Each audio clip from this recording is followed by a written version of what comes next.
यीशु मसीह के वचन में मत्ती 10 उसकी 22 में लिखा, कहता मेरे नाम के कारण सब लोग तुमसे बैर करेंगे, परंतु जो अंत तक धीरज धरे रहेगा उसी का उद्धार होगा।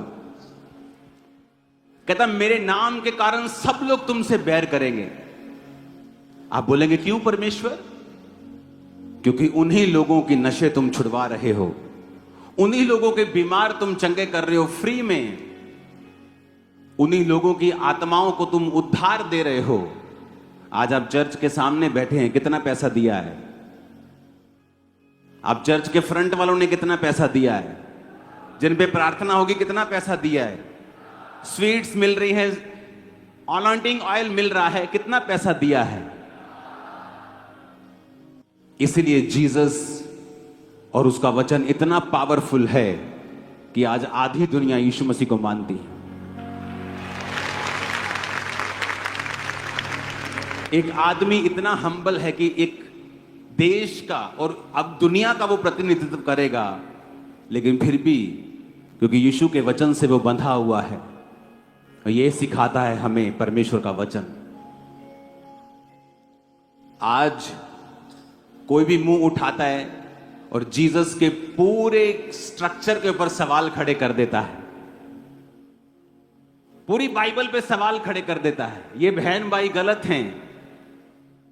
लेकिन अगर ये धर्म होता तो लड़ाइयां की जाती। लेकिन जीसस ने कहा तुम प्रेम करो, सिर्फ अपने साथियों से ही नहीं, अपने धर्म वालों से ही नहीं, बल्कि दूसरों से भी जो तुमको बुरा कहते हैं। इसीलिए क्रिश्चियनिटी अलग है और सबसे ऊपर है, टॉप पे।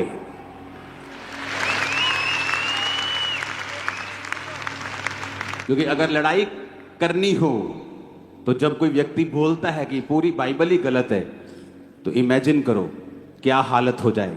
लेकिन जीसस ने क्या कहा? यदि तुम प्रेम करोगे तो मेरे चेले ठहरोगे। क्रिश्चियन लोगों को मैं देखता हूं, जब आपके बयानों को कोई उल्टा अर्थ तोड़ मरोड़ के पेश करता है, वो बयान उसके लिए नहीं है, लेकिन अगर वो उसे अपने लिए लेना चाहते हैं तो ये उनकी मर्जी है, हमारी नहीं। और तब भी क्रिश्चियन लोग कमेंट्स के अंदर गालियां कभी ना निकालें, क्योंकि हम और उनमें बहुत फर्क है। हम जीवित परमेश्वर की संतान हैं। बाइबल कहती है चुप भी नहीं रहना, अपनी बात भी रखनी है। हालेलुया। क्योंकि जीसस ने अगर प्रेम हमें ना सिखाया होता तो हम टिप्पणियां करते एक दूसरे के रीति रिवाजों पर, धर्मों के ऊपर।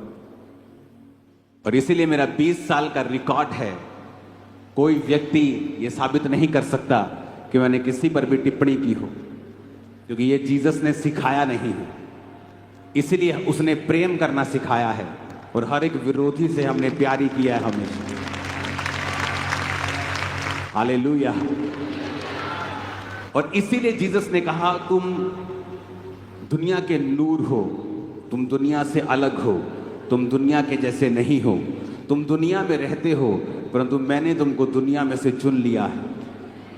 हालेलुया। मेरा यह विश्वास है 2025 में आपकी बीमारियां रूपी शर्मिंदगियां वो खत्म है यीशु के नाम। बीमारी और गरीबी रूपी श्राप खत्म है यीशु मसीह के सामर्थ्य नाम। हालेलुया। आप विक्ट्री में चलेंगे। आज परमेश्वर, मैं जब आ रहा था तो मुझे सोने चांदी का शौक नहीं, लेकिन परमेश्वर ने कहा रिंग डाल के जाना है आज। मैंने कहा क्यों परमेश्वर? परमेश्वर ने कहा इसलिए कि यह निशानी है कि तुम राज्य करोगे, राज्य। और बहुतों को लगता है क्योंकि जब आपको तोड़ मरोड़ के पेश करना हो तो इसको आप तोड़ के भी पेश कर सकते हैं। देखो जी साढ़े तो राज करना चाहते। जीसस ने कहा मेरा राज यहाँ का नहीं मेरा राज वहाँ का है। हालेलुया। अरे मेरा राज यहाँ का बना के तुम मुझे छोटा कर रहे हो। वो जीसस, वो परमेश्वर, वो यहोवा पिता जिसने ऐसे प्लैनेट्स बनाए हैं जो हीरों के, सोने चांदी के बने हैं। इतना पैसा एक प्लेनेट अगर बेच दें, इतना पैसा होगा धरती पर $100 की ढेरियां लगाकर वो चंद्रमा तक पहुंच जाएंगी। इतना पैसा उस एक प्लेनेट से बिकेगा। और ऐसे खरबों खरबों खरबों प्लेनेट्स हैं जो परमेश्वर ने बनाए हैं। तो तुम परमेश्वर को छोटा करना चाहते हो कि मेरा राज यहां का है, उसका राज यहां का नहीं है। जब मैं आपको कह रहा हूं आप राज्य करेंगे, तो मेरा यह मतलब है आप शैतान के राज के ऊपर राज्य करेंगे, बीमारियों के ऊपर राज्य करेंगे, गरीबी के ऊपर राज्य करेंगे, आप अपनी उस पाप के ऊपर राज्य करेंगे। लेकिन प्रॉब्लम यह है कि जब बेसमझ व्यक्ति आपको सुनता है तो वो कभी समझ नहीं पाता आप क्या कहते हैं। इसलिए जीसस की बातों को लोग समझ नहीं पाते थे। कहते थे अच्छा इसने तो ये कहा है कि ये मंदिर को ढा देगा और 3 दिन में बना देगा। जीसस ने कहा मैं उस मंदिर की नहीं, इस मंदिर की बात कर रहा हूं। हालेलुया, कि मैं मुर्दों में से जी उठूंगा 3 दिन के बाद। मेरा यह विश्वास है और ये एग्जाम्पल है हमारे लिए। अगर हम प्यार करेंगे और परमेश्वर के आत्मा में और पवित्रताई में आगे बढ़ेंगे, वो आपको इतना ऊंचा करेगा और वो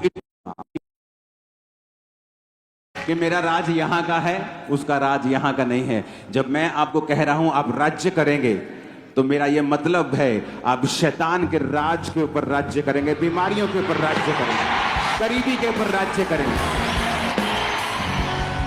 आप अपनी उस पाप के ऊपर राज्य करेंगे। लेकिन प्रॉब्लम यह है कि जब बेसमझ व्यक्ति आपको सुनता है तो वो कभी समझ नहीं पाता आप क्या कहते हैं। इसलिए जीसस की बातों को लोग समझ नहीं पाते थे। कहते थे अच्छा इसने तो ये कहा है कि ये मंदिर को ढा देगा और 3 दिन में बना देगा। जीसस ने कहा मैं उस मंदिर की नहीं, इस मंदिर की बात कर रहा हूं। हालेलुया, कि मैं मुर्दों में से जी उठूंगा 3 दिन के बाद। मेरा यह विश्वास है और ये एग्जाम्पल है हमारे लिए।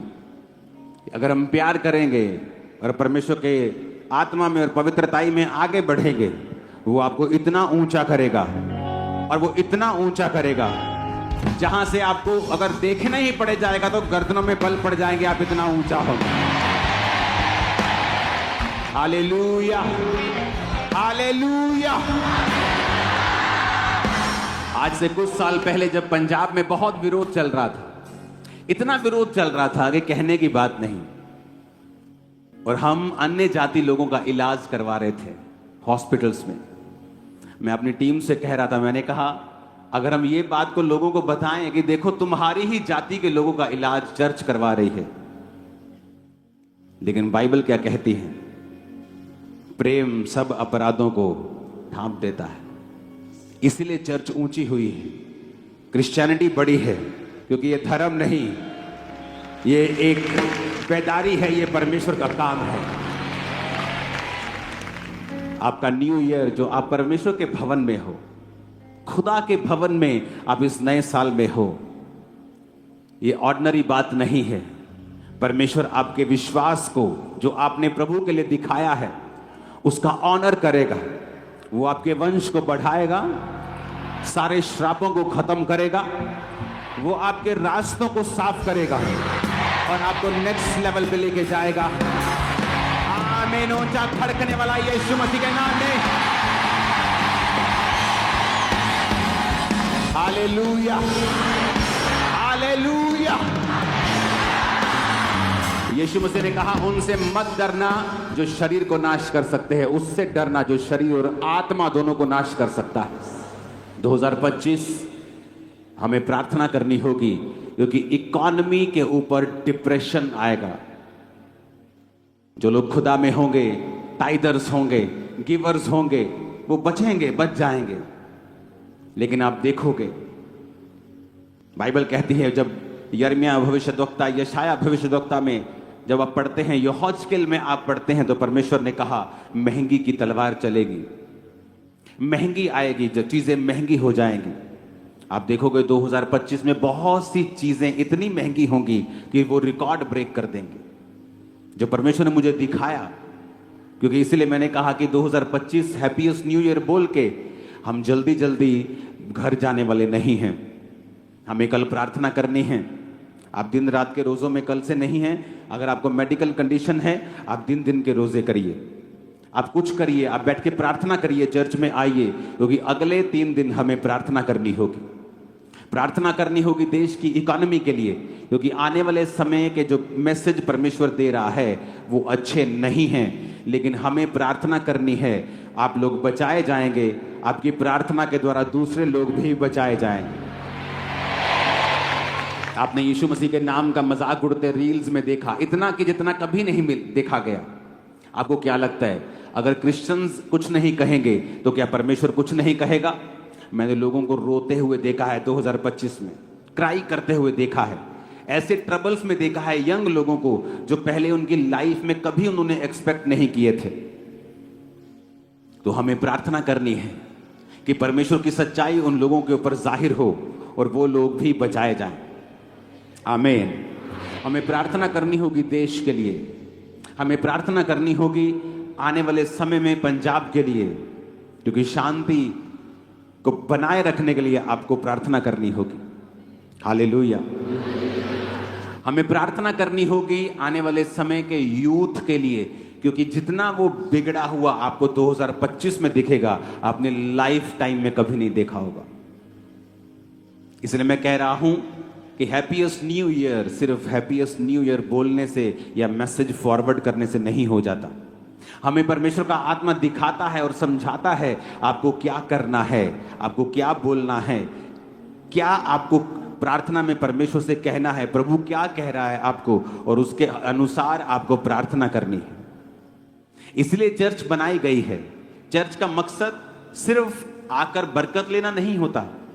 मैं बहुत सारे लोगों को बोलता हूं, जब वो आके बोलते हैं कि हम बड़ा स्ट्रगल कर रहे थे, हमसे हो नहीं पा रहा था, लेकिन अब प्रभु ने हमें ग्रेस दी है, अब हम आपकी चर्च में आते हैं और सब रुकावटें दूर हो गई हैं। तो मैंने कहा ये कौन सी बड़ी बात है, अभी तो पहला स्टेप हुआ है, अभी तो आप सिर्फ चर्च में आए हैं, तो कौन सी बड़ी बात है। अब चर्च में आकर आपने परमेश्वर के लिए क्या किया है, आपने कौन सी सेवा में हिस्सा लिया है। क्या आप सुसमाचार टीम के हिस्सेदार हैं? क्या आप पम्फलेट्स बांटने जाते हैं? क्या आप बीज बोते हैं? क्या आप प्रार्थनाएं करते हैं? क्या आप फास्टिंग करते हैं? क्या करते हैं आप? क्योंकि जब आप एक चर्च में शामिल होते हैं, आपको उस चर्च के दर्शन में शामिल होने के लिए परमेश्वर बुलाता है। इसीलिए बहुत से लोग बरकत नहीं पा पाते जो अलग अलग चर्चिस में जाते हैं। क्यों? क्योंकि अलग अलग चर्चिस में जाने से आप कहीं पर भी एक टिकाऊ जिंदगी नहीं ले पाते। क्योंकि जब आप चर्च में आते हैं, आप कुछ देर टिकते हैं, आप फिर निगाह में आते हैं परमेश्वर की, वो आपको ड्यूटी देता है, काम देता है। जब आप काम करना शुरू करते हैं, फिर परमेश्वर उस काम के जरिए आपको ब्लेस करता है। क्योंकि परमेश्वर का आपको आशीषित करने का एक ही तरीका है कि वो आपको अपनी महिमा के लिए पहले इस्तेमाल करे और फिर वो आपको आशीषित करे। लेकिन जब हम ये सोचते हैं, ओह अब मेरी कंफ्यूजन ठीक हो गई है, अब मैं इसी चर्च में आऊंगा, अब मुझे पता लग गया ये चर्च आत्मिक है, तो बहुत बड़ी बात नहीं है आप यहां पे आए हैं। ये तो शुरुआत है, it's just a starting point, ये तो एंट्री है आपकी, ये कोई बहुत बड़ी बात नहीं है। अभी आप आएंगे, उस दर्शन में शामिल होंगे, आपको मालूम होगा परमेश्वर क्या चाहता है। वो चाहता है मैं प्रार्थना करूं, वो चाहता है कि मैं अपने पास्टर के लिए, अपनी चर्च के लिए प्रार्थना करूं। वो अलग अलग आपको ड्यूटीज देता है, और जब आप उन ड्यूटीज में शामिल होते हैं, तब परमेश्वर आपको आशीषित करता है। इसलिए मैं कहता हूं कि सिर्फ बिलीवर बन के चर्च में कभी मत आओ, चर्च के हर काम में आपका एक्टिव हिस्सा होना चाहिए। अगर आप चाहते हैं कि परमेश्वर आपको ब्लेस करे, तो चर्च के हर दर्शन में आपको शामिल होना होता है। इसीलिए परमेश्वर आपको भवन में रोपता है, यानी आपको बोता है भवन में। आमीन। ऊंची आवाज में आमीन बोलो। जो बात परमेश्वर ने मुझे आपको बोलने के लिए 2025 के लिए कही है, अगर आप चाहते हैं कि 2025 में वो जो चीजें मैंने बोली हैं आप उनमें ना आए, आप उस इकोनॉमी के डिप्रेशन का, उस महंगी की तलवार का जो चलने वाली है, आप उसमें अगर नहीं आना चाहते हैं, वो पाप, वो इंटरनेट पे वो चीजें जो आपने कभी नहीं देखी, वो रोना और करलाना भी बहुत अजीब तरीके का मैंने देखा है आने वाले महीनों में, अगर आप चाहते हैं कि आप उनमें शामिल ना हो, तो परमेश्वर ने कहा मेरे लोगों को बता कि तुम्हें बलिदान चढ़ाने होंगे। पुराने नियम में बलिदान चढ़ाए जाते थे, लेकिन नए नियम में अलग बलिदान चढ़ाए जाते हैं। दूसरा राजाओं 17 उसकी 36 में लिखा, परंतु यहोवा जो तुमको बड़े बल और बढ़ाई हुई भुजा के द्वारा मिस्र देश से निकाल ले आया, उसी का तुम भय मानना, उसी को दंडवत करना और उसी की बलि चढ़ाना। परमेश्वर ने कहा उसको बलि चढ़ाना, बलिदान करना।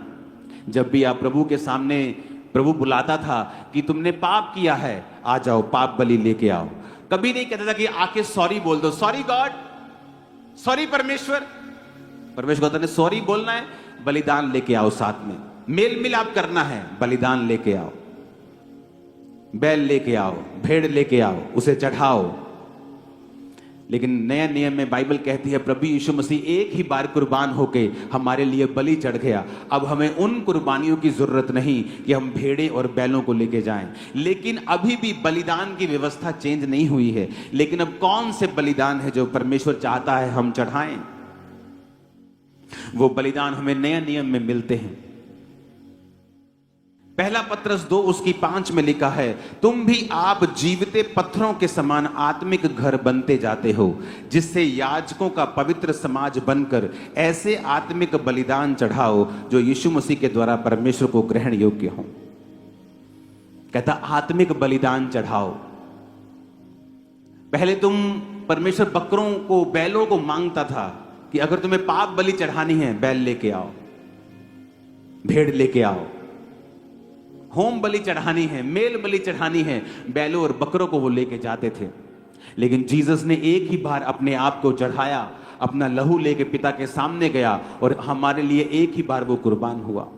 लेकिन बलिदान बदले नहीं हैं।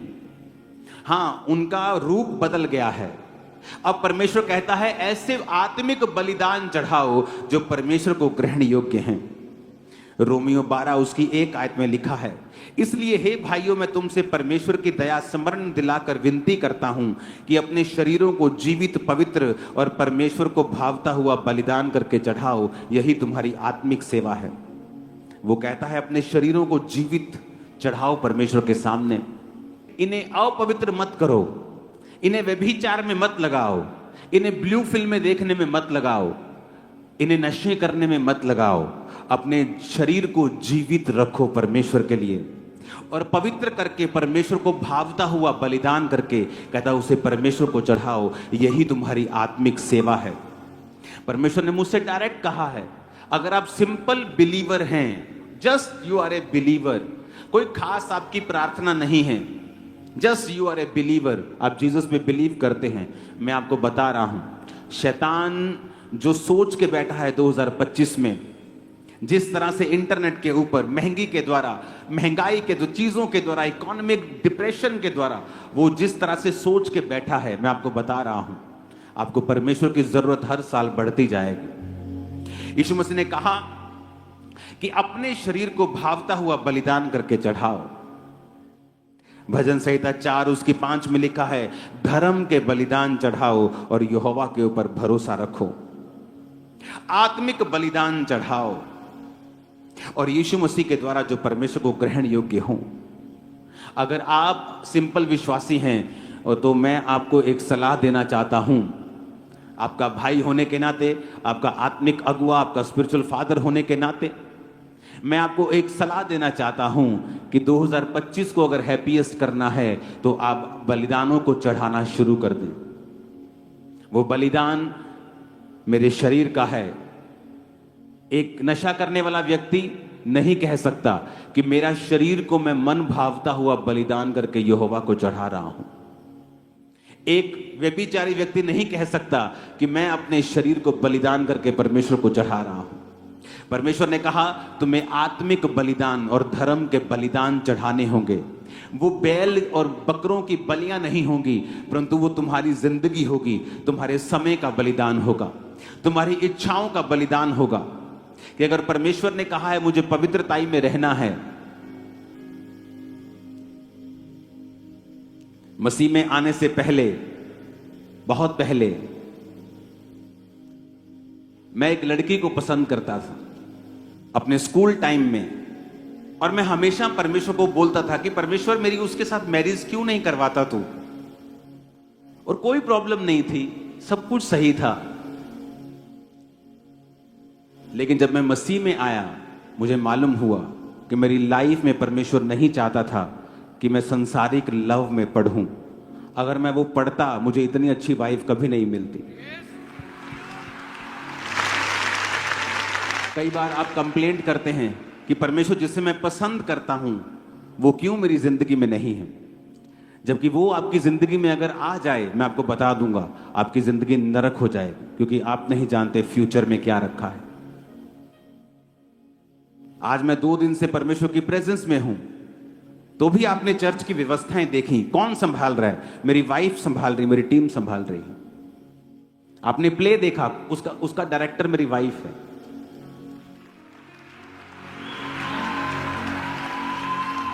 तो अगर मेरी उस लड़की से शादी हो गई होती तो आज मैं यहां ना होता। कई बार हम परमेश्वर को बलिदान नहीं चढ़ा पाते कि परमेश्वर, आपको पसंद है एक व्यक्ति, आप उसके पीछे लगे रहते हैं, लेकिन परमेश्वर कहता है तुझे अपने शरीर को मन भावता हुआ बलिदान चढ़ाना है। यूथ में ये प्रॉब्लम है, क्योंकि जब आप अपनी इच्छा और अपनी पसंद से चलने लगते हैं, कई बार आप भूल जाते हैं कि परमेश्वर ने आपके लिए एक बेस्ट रखा हुआ है। वो ऐसा बेस्ट है, अगर आपने उसे मिस कर दिया, आपकी लाइफ कभी भी सेम नहीं हो सकती। चाहे आप 40 नहीं 404 लाख रोजे रख के परमेश्वर के सामने चले जाएं, वो चीजें बदलेंगी नहीं। इमोशनली कई बार आपको डिस्टर्बेंस फील होती है कि क्यों मेरे साथ ही, क्यों मेरा सब कुछ परफेक्ट है, मैं एवरीथिंग मेरी लाइफ में बेस्ट है, लेकिन परमेश्वर चाहता नहीं। कई बार आपके परिवार से आपको प्यार नहीं मिलता, आपके दोस्तों से आपको प्यार नहीं मिलता, क्योंकि परमेश्वर की उसमें इच्छा होती है। वो आपको अलग करना चाहता है और आपको अपने तरीके से चलाना चाहता है, आपकी तैयारी को अपने हिसाब से करना चाहता है। इसलिए मैं कहता हूं 2025 में अगर आपको परमेश्वर में चलना है, अगर आपको परमेश्वर की उन चीजों को लेना है, और मैं आपको बता, अगर अंधेरा ज्यादा है तो रोशनी भी ज्यादा चमकती है। ये रोशनी अगर सुबह चलाएंगे तो चमकेगी नहीं, आपको लगेगा ठीक है, लेकिन रात को पूरी चर्च जगमग है। क्यों? ऐसा क्यों? रात को चर्च जगमग क्यों है? क्योंकि अब बाहर अंधेरा है, इसलिए रोशनी चमक रही है। अंधेरा बहुत होगा 2025 में, लेकिन आप चमकेंगे इन जीसस नेम। आप नई नई चीजों को लेंगे 2025 में इन जीसस नेम। हालेलुया। रोना धोना बंद कर दें, इमोशनल डिस्टर्बेंस अपनी लाइफ से निकाल दें, जीसस की ओर देखें, क्योंकि वो फ्यूचर जो परमेश्वर ने आपके लिए रखा है वो मार्वलस है। अगर आप प्रभु की ओर देखते जाएंगे और सब कुछ प्रभु की ओर से होगा, कुछ साल बाद अपनी लाइफ को देखेंगे, बोलेंगे वाओ, थैंक यू लॉर्ड, तूने कितना बड़ा काम किया है, छक्के छुड़ा दिए हैं शैतान के। Hallelujah, hallelujah. तो मेरी बात को बड़े ध्यान से समझना है। अगर आपकी लाइफ ऐसी है कि आप गिवर नहीं हैं, आप प्रार्थना करते रहते हैं, प्रार्थना, लेकिन टाइट नहीं बोते, आप प्रार्थना करते रहते बीजों को नहीं बोते, आप फास्टिंग नहीं करते, आपके अंदर परमेश्वर के लिए कुछ छोड़ने की इच्छा नहीं है, आप अपनी रिलेशनशिप्स को नहीं छोड़ पाते हैं, आप ऐसी चीजें नहीं छोड़ पाते जो परमेश्वर की ओर से नहीं है, तो मैं आपको बता रहा हूं शैतान आपको बहुत तंग करेगा 2025 में। क्योंकि अगर आपको मैं पहले नहीं बताऊंगा और बाद में ऐसा होगा तो आप कहेंगे कि परमेश्वर, सारी दुनिया के साथ जो हो रहा है मेरे साथ भी हो रहा है, तो क्या फर्क है मुझ में और सारी दुनिया में। लेकिन इसीलिए मैं कह रहा हूं कि कोई मूर्ख ही होगा जो 2000 इस मीटिंग 24 नाइट की मीटिंग को मिस करेगा, क्योंकि आप उस ग्रेस को आज लेके जाएंगे, आप प्रभु में चल पाएंगे, उसमें आगे बढ़ पाएंगे, आप देखेंगे परमेश्वर के कामों को अपनी जिंदगी में किस तरह से प्रभु का आत्मा कर रहा है। Hallelujah, hallelujah. ये चर्च, आप लोग, मैं, हम किसी के विरोधी नहीं, किसी धर्म के नहीं, किसी जात के नहीं, क्योंकि परमेश्वर का राज्य यहां का नहीं है। लोग मुझे फॉरेन में पूछते थे, क्या आप खालिस्तान को समर्थन करते हैं, क्या आप ऐसे हैं? मैंने कहा मैं किसी के खिलाफ नहीं हूं, क्योंकि मेरा राज्य, यीशु का राज्य यहां का नहीं, वहां का है। हम उधर लेके जा रहे लोगों को, अनंत जीवन की ओर, यहां नहीं। आमीन। ये परमेश्वर है हमारे बीच में, और मैं आपको बता रहा हूं 2025 में आपका जीवन बलिदान देने वाला होना चाहिए। जीसस को आपकी जान का बलिदान नहीं चाहिए। आप जीवित रहेंगे, सारी उम्र भोग के जाएंगे। जीसस ने अपना बलिदान दे दिया है, आपके बलिदान की उसको जरूरत नहीं, लेकिन कहता आत्मिक बलिदान चढ़ाओ, आत्मिक बलिदान चढ़ाओ अपनी इच्छाओं का। कि मेरा फेवरेट प्रोग्राम चल रहा है, लेकिन पवित्र आत्मा मुझे प्रार्थना करने के लिए बोल रहा है।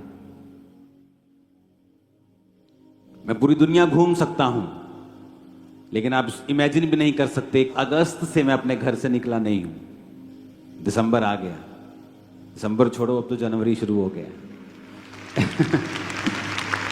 आपके बीच में रहा हूं मैं 6 महीने। एक दिन भी मैं कपड़ा लेने के लिए भी अपने घर से नहीं निकला, क्योंकि अगर जिम्मेवारी आपकी बड़ी होती है, आपको सिस्टम बनाना पड़ता है। मुश्किल होता है, लेकिन आदत पड़ जाती है, और जब रिजल्ट आता है आप बोलते हैं कुछ भी नहीं, खुदा ने जो किया है बहुत बड़ा है। It's nothing. लोग सारी उम्र मेहनत करते हैं, उनको कुछ नहीं मिलता, लेकिन खुदा में की गई मेहनत कभी व्यर्थ नहीं जाती। हालेलुया। आपको 2025 में अगर खुश रहना है तो आपकी लाइफ बलिदानों वाली होनी चाहिए।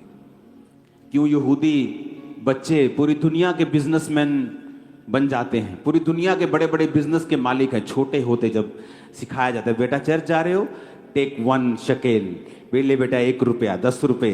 प्रभु के घर में खाली हाथ नहीं, छोटे बच्चे को सिखाते हैं। ओ यू गॉट 10 रुपी, 10 शकेल, ओके गिव 1 शकेल टू गॉड, गिव टाइट्स। बचपन से सिखाया जाता है। जब वो बच्चे होते हैं उनको मांगना आता ही नहीं, क्योंकि बचपन से वो दे रहे होते हैं। जब वो दे रहे होते हैं, खुदा सप्लाई कर रहा होता है पीछे से।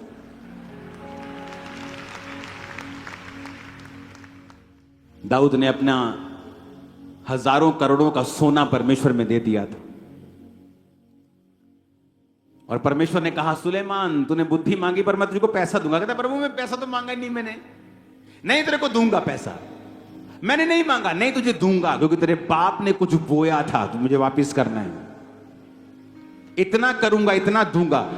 लोग बोलते हैं फलाना बंदा जी, पता नहीं उस बंदे का नाम क्या, फलाना बंदा दुनिया का सबसे अमीर था। झूठ है ये। सुलेमान के जैसा अमीर दुनिया में कोई नहीं था, ना है। उसकी वेल्थ ट्रिलियंस में है, बिलियंस में नहीं। ट्रिलियन के भी आगे होगा वो। इतना वो अमीर था, क्योंकि दाऊद का बोया गया उसकी लाइफ में वापस आया। हमें अपनी लाइफ में ये देखना होगा, और हमें आदत डालनी होगी बोने की। जो हमने पहले कभी नहीं बोया, हमें वो बोना होगा।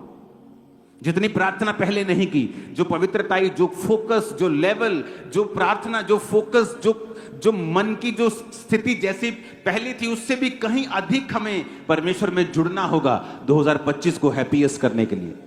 फिर आप देखोगे आपकी कल्पनाएं वो सिद्ध कर देगा। आप सोचोगे वो कर देगा, आप सोचोगे वो कर देगा। आप मन में होगा मुझे ये करना है, और वो रास्ते खोल देगा। ओ आमीन खड़कने वाला चाहिए। Hallelujah, hallelujah. परमेश्वर 2025 में आप जब प्रवेश कर रहे हैं, तो मेरी ये आपसे विनती है कि उसके वर्ड्स को अनदेखा अनसुना मत करना। अपने पड़ोसी को बोलो बलिदान वाला जीवन अपना लेना 2025 में। जो पहले नहीं किया वो करना, वही करना। आमीन, आमीन। अब ये आपको मालूम है या मुझको मालूम है कि पहले मैं कैसा था, अब मुझे और बलिदान कैसे देना है, मुझे नेक्स्ट लेवल पे कैसे जाना है, मुझे उस लेवल की तैयारी करनी है जो आने वाले फ्यूचर में परमेश्वर बता रहा है कि इस तरह का काम होने वाला है। तो मुझे उसके लिए ग्रेस इकट्ठे करनी है, और उस ग्रेस में मुझे प्रवेश करना है, और मुझे बलिदानों के साथ जाना है। इसलिए मैंने कहा शुरुआत से शुरू कर दो। शुरुआत से रोजे शुरू कर देंगे, शुरुआत से ही प्रार्थना, शुरुआत से ही बूना, ऐसा स्टार्ट मारेंगे, रुकेंगे नहीं यीशु मसीह के नाम में। Hallelujah, hallelujah. कितने मेरी बात को समझ रहे हैं? हैप्पीएस्ट करना है न्यू ईयर, बलिदान। पड़ोसी को बोलो, कौन सा बलिदान? शरीर का नहीं, तेरे लहू का नहीं, आत्मिक बलिदान। शरीर को पवित्र करके चढ़ाना, मन भावता हुआ करके चढ़ाना, आत्मिक बलिदान और धर्म के बलिदानों को चढ़ाना। Hallelujah, hallelujah. और मेरा ये बिलीव है, मेरा ये विश्वास है कि ये वचन आपकी स्पिरिट के अंदर चला जाएगा और आपको प्रभु से पूछना है कि परमेश्वर मुझे ग्रेस दे, और मैं जो कर रहा हूं 24 में, मैंने किया जो 24 में, 25 में मैं ज्यादा करूंगा, मैं एक्स्ट्रा करूंगा खुदावन। और परमेश्वर जब आपको देखता है, वो भीड़ से देख लेता है। वो जा रहा है और जक्कई को उसने भीड़ से देख लिया और पेड़ पे कहा, हे जक्कई नीचे आ जा। तो जब आप यीशु मसीह को विश्वास शो करेंगे, वो आपको छोड़ेगा नहीं। आप लाखों की भीड़ में हो, जब आप यीशु मसीह को विश्वास दिखाएंगे, हेवन में एक ही करेंसी चलती है, वो विश्वास की है। आमीन।